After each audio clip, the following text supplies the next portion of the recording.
Hello everyone, welcome back.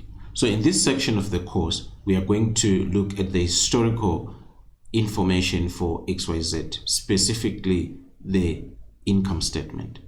So without wasting time, let's dive right into it. So as you can see, we have got the income statement figures that are labeled in black. So we need to put in the totals. And as you can see, all the expenses, they are in negative form, so we can see they are inside the brackets. So let's just put the totals there. So we have to compute gross profit, and gross profit is computed as revenue minus cost of goods sold or cost of sales. So here, since the cost of sales figures are already in negative, we are going to sum up the revenue plus cost of sales to derive gross profit. So let's just do that. Right, so now we have got the gross profit for 2020, and we need to copy the formula to the right. So to copy the formula to the right, what you need to do is press Shift on your keyboard or hold down Shift on your keyboard and press the right arrow on your keyboard up you get to 2022. And then whilst these cells are highlighted or whilst the row is highlighted, press Control R on your keyboard, and that will copy the formula to the right. So let's just do the same for EBITDA. So here we computed our gross profit, and now we have to compute EBITDA, which is earnings before interest, tax, depreciation, and amortization. So this is the revenue portion after we have deducted selling, general, and admin expenses. So we are going to do the same like what we did on gross profit. So we just add gross profit plus SG&A, since SG&A figures are already in negative. And all we need to do right now is to copy the formula to the right. But before we do that, hold down Shift on your keyboard, press the right arrow up until you get to column 2022, and press Control R on your keyboard to copy the formula to the right.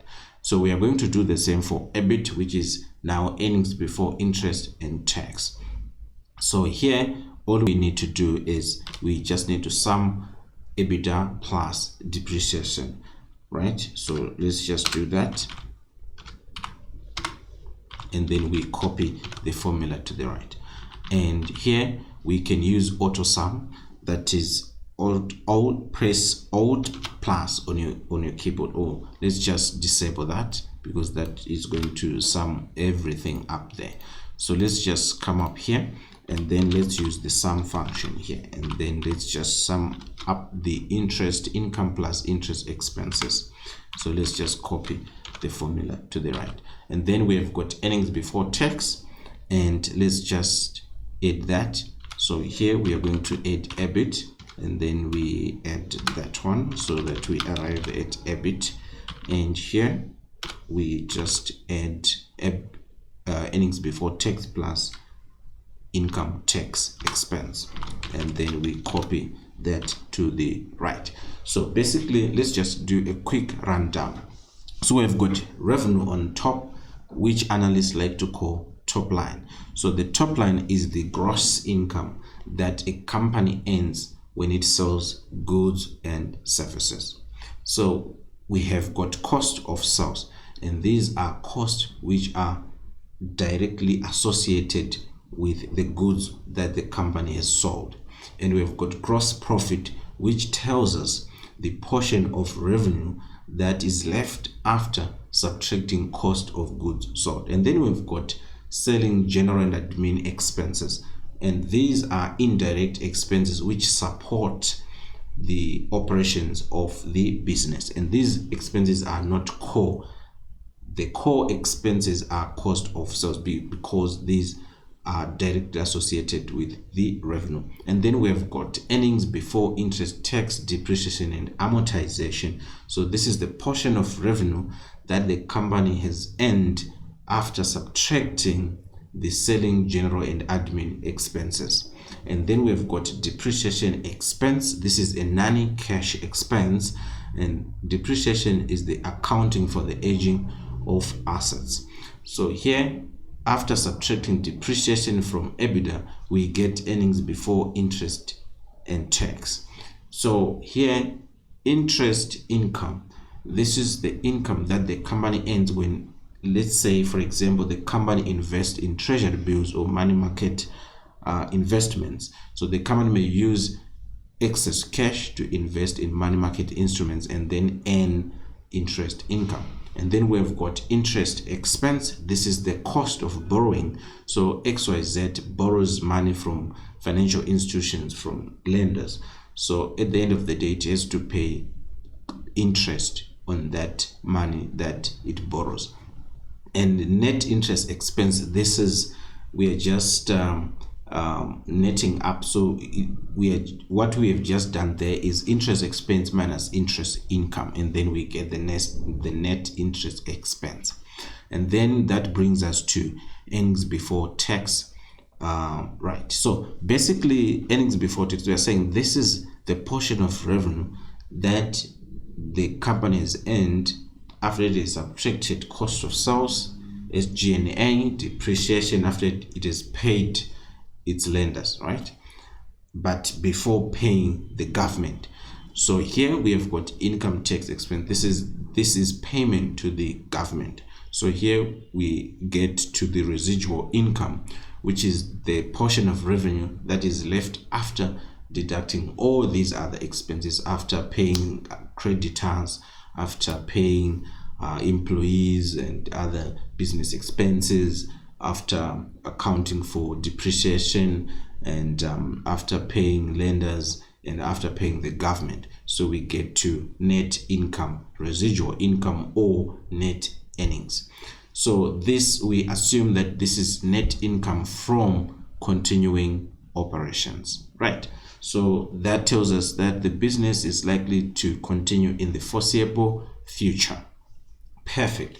Now that we have computed these totals, now that brings us to the financial modeling etiquette. So financial modeling etiquette states that all the hard-coded numbers need to be labeled in blue, and only totals need to be labeled in black. So let's just do that. So the hard-coded numbers, these are the numbers that, let's say you have been looking on the annual report.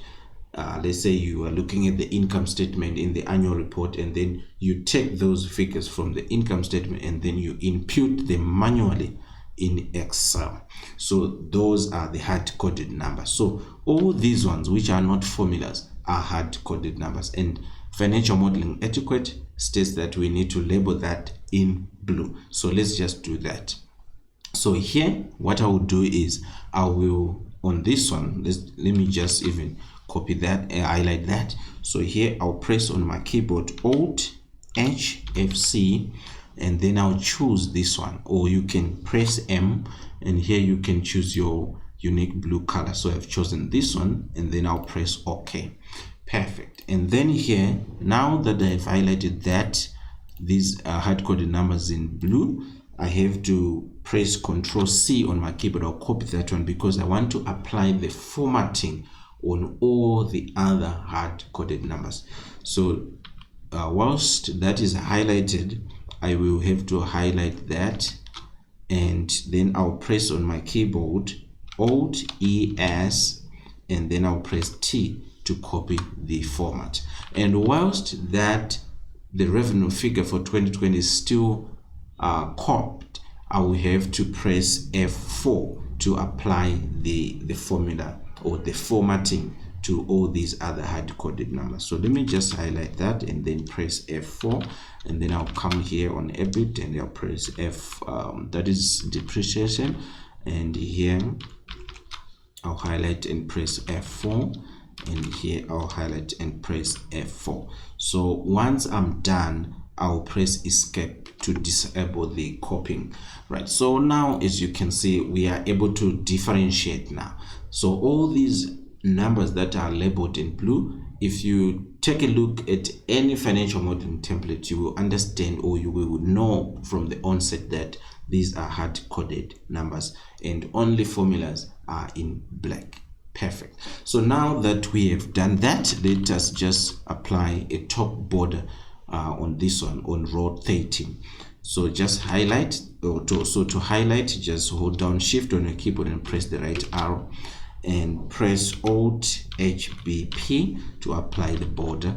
So let's just do the same here, Alt HBP, Alt HBP, Alt HBP, Alt HBP, and then here we want to put a top border and a double border, right? So to do that, Alt HB and then press U, and that will apply that. So perfect.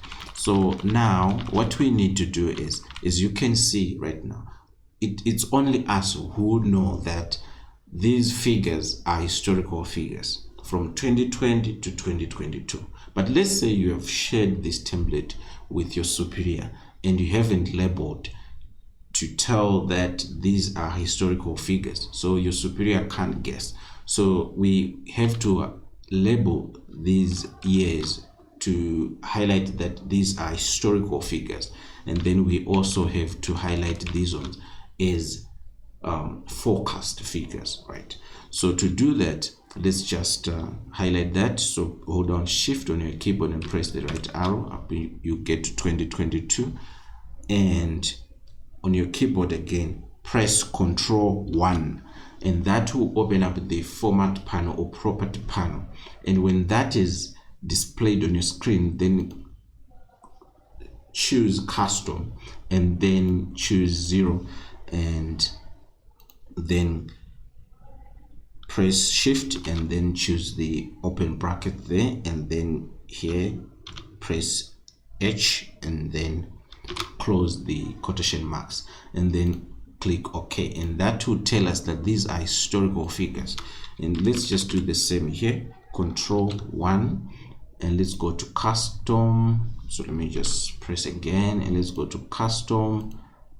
Okay, so let me just press again, I'm not sure what's happening. So custom, and let's just open brackets and then F for forecast, and then press OK on your keyboard. And this is it, guys. So we have focused on the first part.